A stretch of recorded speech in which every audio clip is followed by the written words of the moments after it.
నంద్యాల జిల్లా బండాత్మకూరు మండలం బండాత్మకూరు గ్రామంలోని నిన్న దళిత ఆత్మ గౌరవ ర్యాలీ జరిగింది. వాళ్ళు మాట్లాడుతూ సుప్రీంకోర్టు ప్రధాన న్యాయమూర్తి బిఆర్ గవాయ్ గారిపైన జరిగిన దాడికి సంబంధించిన వ్యక్తికి శిక్ష పడాలి అని వి వాంట్ జస్టిస్ అంటూ నినాదం చేపట్టారు.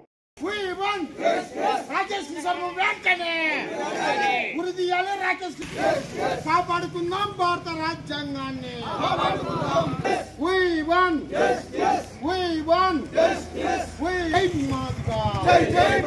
దళితుల ఐక్యత, దళితులపై దాడులా, దళితులపై దాడులా, దళితుల ఉరియాలి రాకేష్ కిషోర్ ను వెంటనే.